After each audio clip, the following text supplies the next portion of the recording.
Yo, what's good, everybody? It's your boy, the Anime Hobby here, coming back at you with part 4 of Naruto New Beginnings. And if you want to read the story for yourself, the top link in the description will allow you to do so. Other links in the description will bring you to the Instagram page as well as the Discord server. If you want to hit me up or have a suggestion that you would like to make, do so on Instagram. We have a good time over there. It's a great server. Also, like, comment, and subscribe. If you're watching this video and you are not subscribed, I beg you to please hit that subscribe button. I'd very much appreciate it. We're on the road to 3,000 subscribers. And if you comment down below that you subscribed, I will hit you with a purple heart. With all that out of the way, without further ado, cue the intro, please.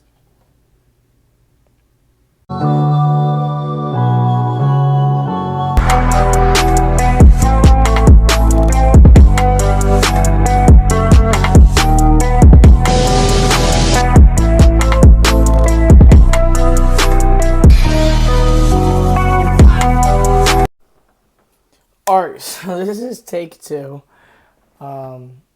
Yeah, let's just hop right on into the video, alright? Yeah, he's our sensei, what about it? Well, he wants you back at the tent. As the four headed back to the tent, they approached Joro Sensei, who had 2 papers in his hand. Kushina and Minato are asleep, but before you go to bed, I wanted to notify you of 2 things. 1, you've been promoted to Chunin, and these 2 girls will be a part of your next mission. They are the last 2 shinobi with the metal manipulation Keka Genkai. You 4 will head out this base at 4:30 a.m. and head to the occupied town of Norinabi. Your next job is to kill the lieutenant there and deal as much damage as you can to the Kumogakure Special Forces. Now, this mission was assigned personally by the Hokage, so you cannot fail. Naruto, Kiyomi, Akane, and Aiko, from this moment forth, you are the Konoha Quick Action Task Force, otherwise known as the QATF. Your unit was created to go deep behind enemy lines and deal crippling damage, along with providing fast action reinforcement at any time and place on the battlefield. This is an S-rank mission, and you are to tell no one. To everyone else, this mission never happened, and by any and all means is this your unit's motto. The 4 received new uniforms, which were basically the Anbu uniform, but with just a face mask similar to Kakashi's and a katana strapped to the back. Aiko, who was 16, had been appointed team captain as she was the only Jonin. They tied their headbands to their foreheads and moved out. It took them 1 day to get to the town, which was crawling with a bunch of Kumonins. Alright, we'll split up. Kiyomi and me at the north side of town, Naruto and Akane at the south. You'll be Falcon and Kiyomi will be Cat. You will be Falcon. Me and Kiyomi will be Cat. Falcon's job is to cause division among the ranks. Cat's job will be to kill the lieutenant and leave no traces of Konoha. Proceed with caution. If you are caught, do not speak, take the death pill, and leave it at that. If your cover is blown, go to the underground tunnel system under the town. They moved quickly. Naruto got some cloaks and walked through the town, mapping the layout of the town on a small scroll. Akane radioed Aiko about the successful entrance in the village, and they went radio silent. Alright, we should go to a bar. Drunk people talk a lot. Alright. Once they got to a bar, there were men and women singing, Kumonin knocked out, and bartenders racing to serve drinks, many more things. Pure chaos, which was perfect for 2 teens. Naruto and Akane sat beside some drunk Kumo woman who had orange hair and a ponytail. What do you want? You want a drink or maybe a hug? Everyone loves hugs. Free hugs, woo! From the looks of her armband, she was a sergeant, and a really drunk sergeant. Oh well, you could help us, and I think I would like a hug. Yay, free hugs! As the woman's body got closer to Naruto, he injected a drug that knocked her out through a small needle. Keep looking for more information. I got this one. Naruto body flickered outside the bar in the alley and activated a privacy barrier. He then woke the lady up. Where am I, and who are you? As far as you're concerned, I'm a figment of your imagination, and you're in hell for the next hour. Now, this could all end right now, but you need to answer my questions honestly, or you will die a slow and painful death. As Naruto stared into the woman's soul with those cold blue eyes of his, he then said, First question, what's the morale like in this town, and what's your name? My name's Kunami, and the morale is decent. The citizens are happy and get along just fine with us Kumonin. How many shinobi are there in this town? Wow, they sent you in blind, huh? I'm surprised you made it this far. Answer the question, or what? Naruto broke one of her fingers as she wailed out in pain. He said, 1 finger for every unanswered question. Fine. There are about 80 able-bodied shinobi here. Are you lying to me? Silence. As Naruto slightly pulled back on one of her fingers, she answered, Okay, yes, there's 100 shinobi here, but 20 of them are either off duty or in serious condition. Serious condition for what? That artillery on the Konoha northern front, of course. No Kumo nin wants to be there. It's like being sent to your death. So the morale of the Kumo shinobi at the northern border is very low. That will be vital information. By the looks of it, you're young, so how about I give you a candy bar and you run back to the rest of your meat-headed comrades? That mouth of yours is going to get you killed one day. Didn't your mom teach you how to speak to women? The mom in the dirt or the lady at the orphanage? Sorry, kid, I didn't know. Naruto put duct tape on the woman's mouth and knocked her back out, taking her to one of the rooms of a motel. He got some rope he had and tied her to the furnace. They left and went back to the bar. Once he saw Akane, he told her what unfolded.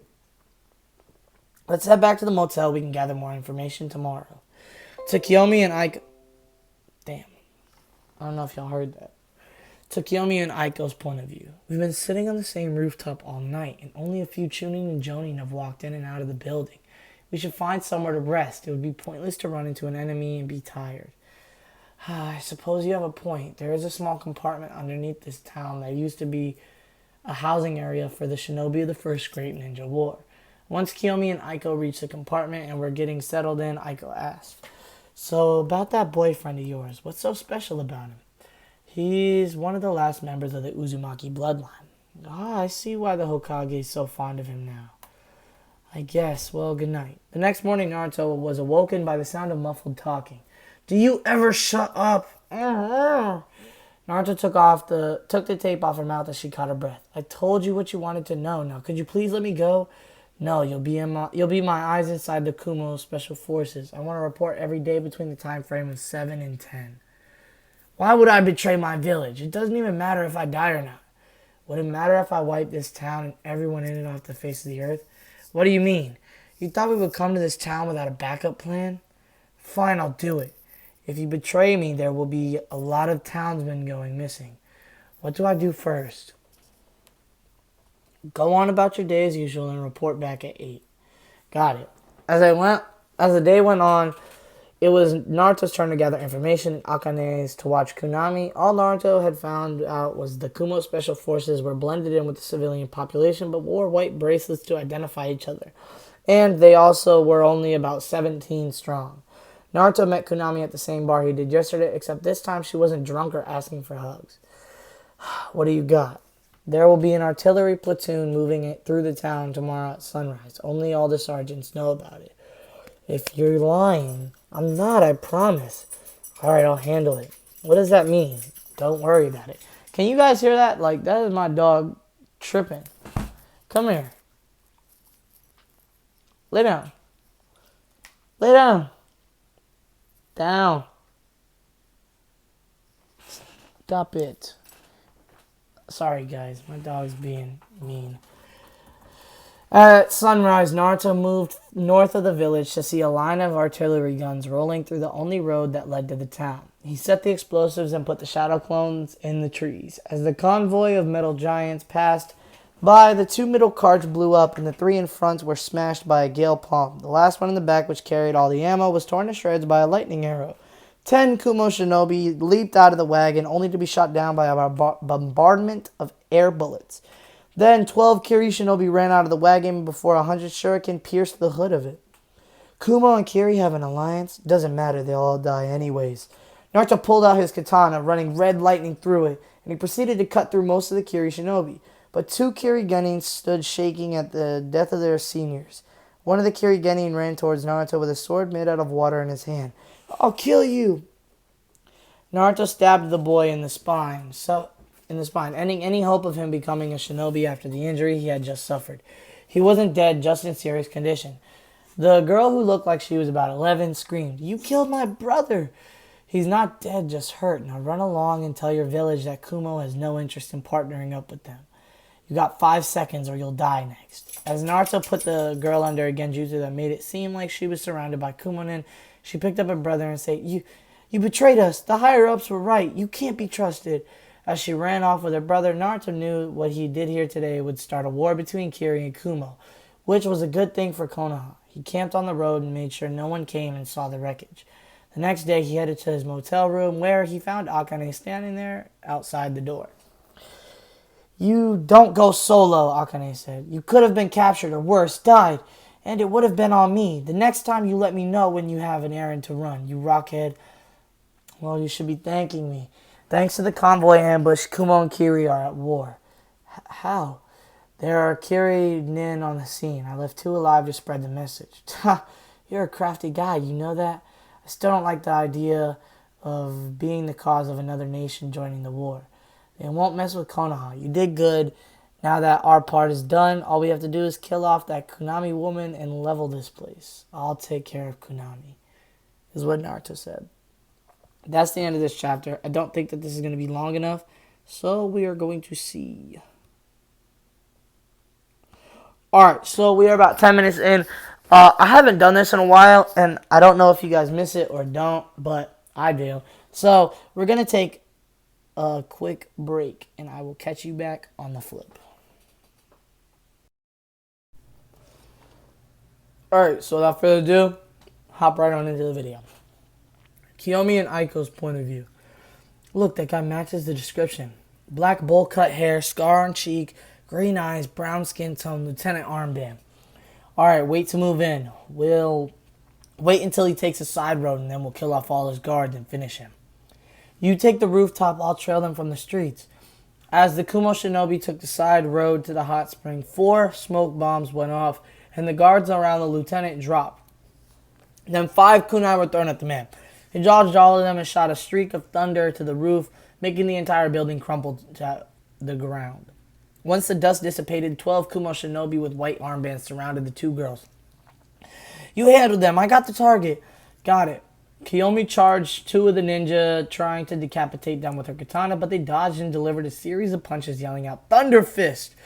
As the series of punches continued, the Kumo ninja's hands were covered with an electric aura. Once the attack was over, Kiyomi flew to the ground, struggling to get back up. "Fire style, fire dragon!"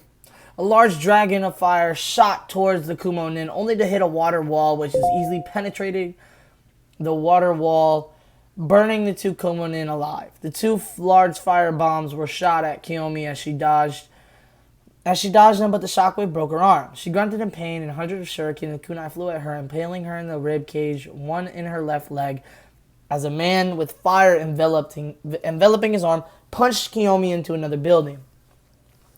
As she fought unconsciousness, a water bullet rippled through her torso, putting her out of the fight. Damn, she might have died. As for Aiko, her and the man now known as Roshin took the fight to the main road. There was fire and smoke arising out of the many crushed buildings. Kumo shinobi scattered around fighting the bridge of metal spikes, and civilians struggling to get from the wreckage of the town. 2 metal wings came behind Aiko's back as she shot them towards the man, shooting hundreds of metal spikes at him, but he dodged and summoned a huge lightning bolt from the sky above, blowing the entire area to shreds. And then a large wave of black lightning shot at Aiko, once slicing through her metal wings and making her plummet to the ground. A large curved sword covered in black lightning stabbed Aiko in the heart, killing her instantly. Damn.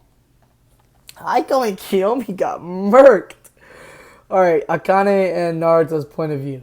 Akane went around town blowing up fuel stations, buildings, food stands, and even the area of water supply. Meanwhile, Naruto was fighting a deadly battle with Kunami. Yes, she talked a lot, but she was not a pushover. The fight had been going on for hours, and Naruto was almost out of chakra, and so was Kunami. "You're not bad, kid, but too bad you'll have to die today. This battle will end one of 2 ways. I die here today and fail my mission, or I die here today and take you out with me." What? Nah, bro, you're not gonna die. You got a merc. Come on now. As Naruto charged up a large-tailed beast bomb and activated his one-tailed cloak, Kunami was in some sort of lightning cloak as the 2 of them charged each other, creating an enormous crater as lightning sparks shot out of randomly all around the battleground. But it wasn't even close to over as Kunami's speed blitzed Naruto, punching him through the long dirt road, breaking several ribs in the process. Water style! Tsunami! A large swirling wave of water smashed down on the woman as a few seconds later, Kunami could be seen jumping on top of the rubble. Lightning style, electric tiger. A large tiger-like creature made of green lightning raced towards Naruto as he charged up a lightning spear and shredded through the attack, launching himself at Konami. The spear was inches away from her body when she grabbed it, absorbing the chakra and blasting it back at Naruto. The blast shattered Naruto's entire left arm as he screamed in agony. He went from one tails to three tails. Ah, so you're the Kyuubi Jinchuriki. This should be fun. I'll show you why they made me a sergeant.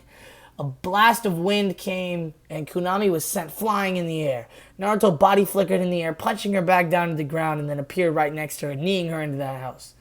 Naruto kicked down the door to see a frightened family huddled around each other. He grabbed Konami by the leg and threw her into a wall as he then palmed his katana and stabbed her in the neck, killing her slowly. As she was dying, Naruto powered down out of his Kyuubi cloak.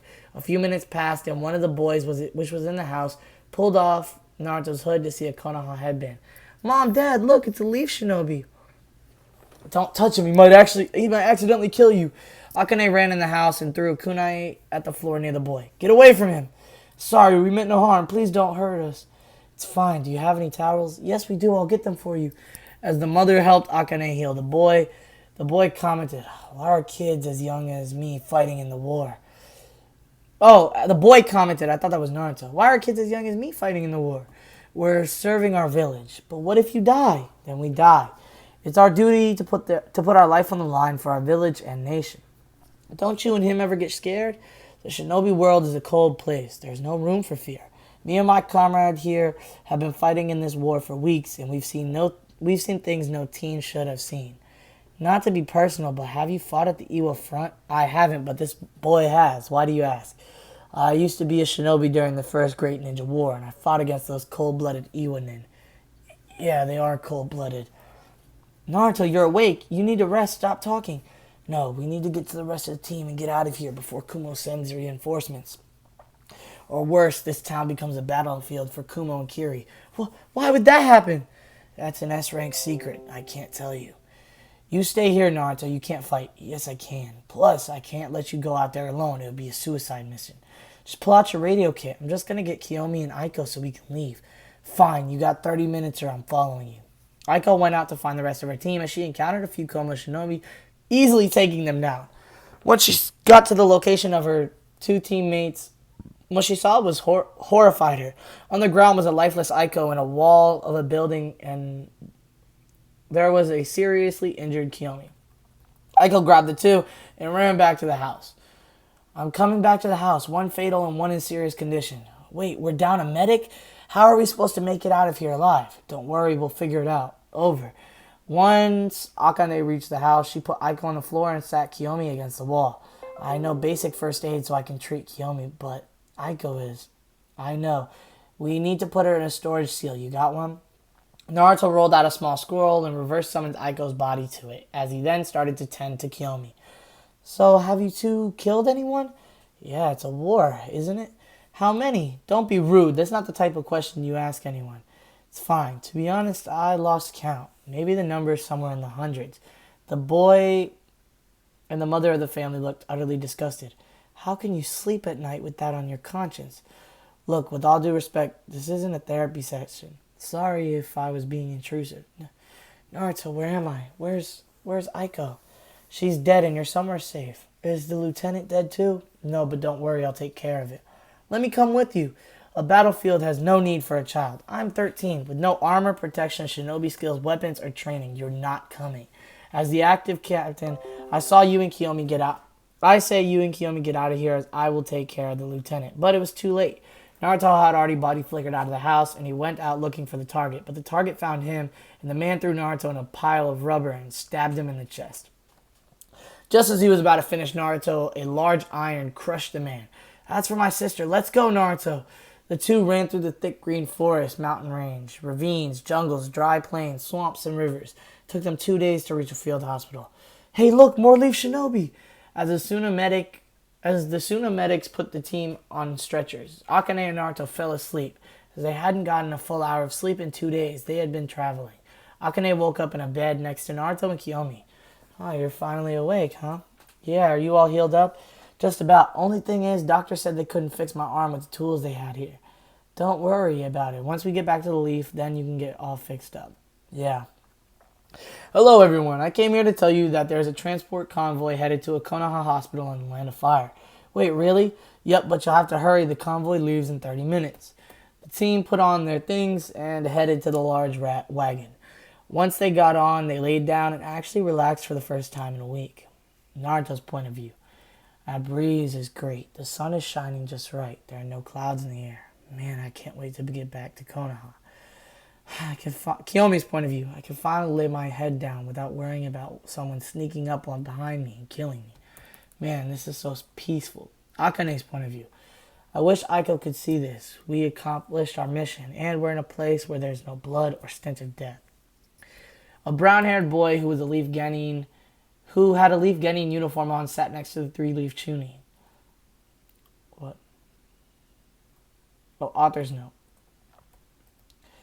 Tsunade's brother will die a little bit later in the war. Hey there, I'm Senju Nawaki. What's your name? Wait, as in Tsunade's relative? Yeah, why? Well, I fought beside your sister for a short amount of time. She really is something. I hope that legendary Senju skill runs through the family. It sure does. Anyway, my name's Uzumaki Naruto. Nice to meet you. Uzumaki? That means we're distant relatives. I guess it does. Anyway, how'd you get here? I'm on a C-rank mission to guard this convoy. What about you? I'm coming from up north. Wait, they let kids as young as you fight up there? I'm not a Genin like you, I'm a Chunin. How did you become a Chunin without doing the Chunin exams? Field promotion. I've always wanted to try this. State your status. Random Shinobi. Hey kid, I'm trying to sleep. Could you keep it down? Yeah, you don't even need to identify anyone. We're not in a war zone. Just great. I go from hearing artillery bombardments every second to hearing kids scream. I'd take kids screaming over bombardments any day. As the fourth guy says, ha ha ha, I agree.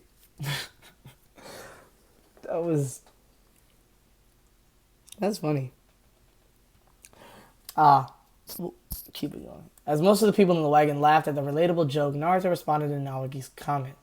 You only use that to identify friendly forces in the battlefield, but if it would make you feel any better, Uzumaki Naruto 13, QATF unit of the Konohagakure 17th Brigade. Chunin, stationed at the western and northern front. Team number 7, state your status.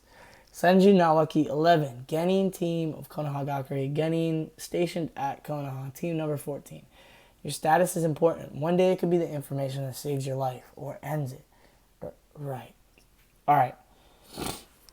That's the end of this chapter, and that's where I'm going to end this video. I hope you guys enjoyed and are looking forward to the future videos that are coming as I'm typing up the next part of the Shisui story.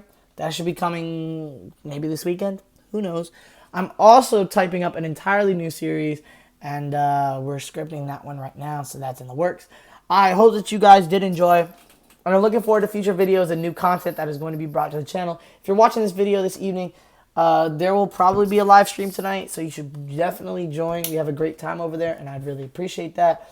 And so, yeah, without further ado, this is your boy, the Anime Boot, and I'm out. Deuces.